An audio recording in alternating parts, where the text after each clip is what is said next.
आमथेखा बिटिनि सालबारिनि आं गिबि जोंहा बर'फ्रा माने कम्पानि महै दं बबेबा बेंगालर बबेबा केरेला नङा होमबा दिनै नैबे 8 जन मानसिया दाख्लै बेंगालराव खामानि मावनो थांनाय सुबुंफ्रा गोमानानै दं होननाय खौरां मोनदोंमोन लोगोफोर दिनैहाय नैबे 8 जन मानसिखौ मोनफिननाय खौरां मोननाय जाबाय लोगोफोर दा बेखायनो आं खावलायो लोगोफोर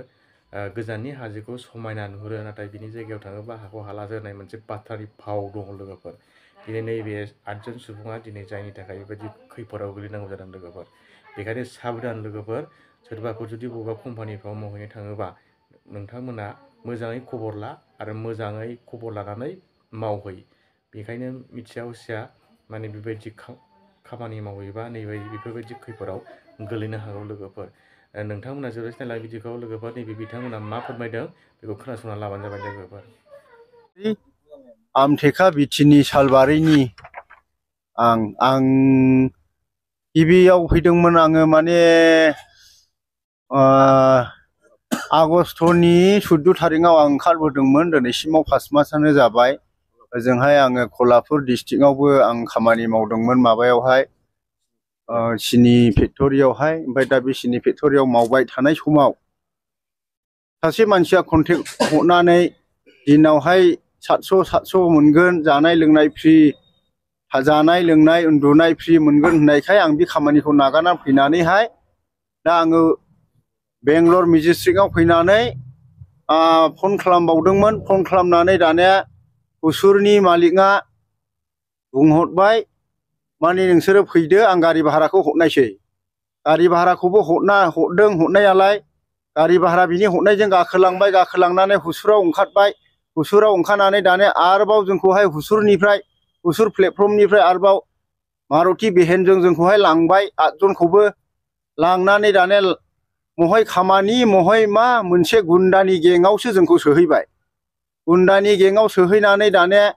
जोंनाव स्टेटमेन्ट लाबाय माबेबायदि मानसिया नोंसोरखौ माबेबायदि नाम्बारजों कन्टेक्ट खालामदोंमोन बे नाम्बाराव फना न'आवहाय दुवार फांथेनानै बिदि बुंबाय ओमफ्राय दानिया बिदि बुंनानैहाय जों कन्टेक्ट खालामबाय कन्टेक्टआबो गावसिनिखा कन्टेक्ट नाम्बारा बुनोल' थुमफ्लादों फनखौ ओमफ्राय दानिया बिदि माबानानै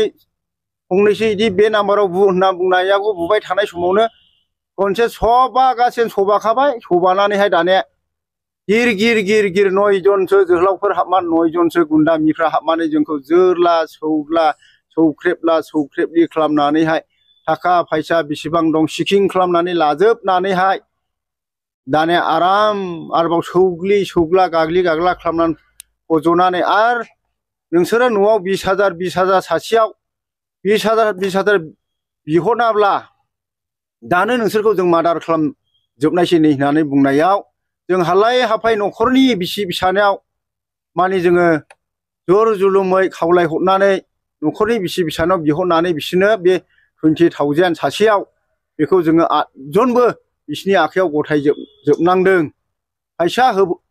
सोहरनायनि सिगाङावनो जोंखौ ओरैबायदि थैनाय बायदि बुदों थैनाय बायदि गाग्लिदों थैनाय बायदि गोदनाव गाथेदों बेखायनो आङो ओरैबायदि बुंनो सानदों जोंनि गासै जोहोलाव सिख्लाफोर आरो जोंनि बर' जाथिखौ मथा मथि गोजाननिफ्राय कन्टेक्टल' हरनानै आंनाव बिदि खामानि दं मोजां खामानि दं गोबाङै मासाव थाखा मोनगोन 20,000 25,000 मोनगोन होननायाखौ फोथायालाबानो जिन्दागियावबो कन्टेक्टजोंल' गोजान जायगायावहाय दाथां आरो जुदि थांबायला जों जेरै दुखु सैनांदों जों जेरै दोहोन खहा जादों जों जेरैहाय 20,000 गाहाम थाखा होनांदों बेबायदि जागोन नोंथांमोन बेखायनो आंनि बिदा फंबाय बिब' बिनानावखौ आं खावलायो कन्टेक्ट नाम्बारजोंल' गोजान जायगायावहाय दाथां सोरबा सासे नोंनि बिदा फंबाय बिब' बिनानाव मावखानाय कम्पानिब्ला मावहैनो हागोन खिन्थु रावबो गैथारियावहाय कन्टेक्टल'जों मबाइल नाम्बारल'जों जिन्दागियावबो दाथां आं भारा हरगोन नोंसोर फैबाय था होमबाबो दाथां बेखायनो आङो आखाइ खबजबनानै खावलायो जोंनि बिदा फंबाय बिब' बिनानावखौ बिदेशआव फैयोब्ला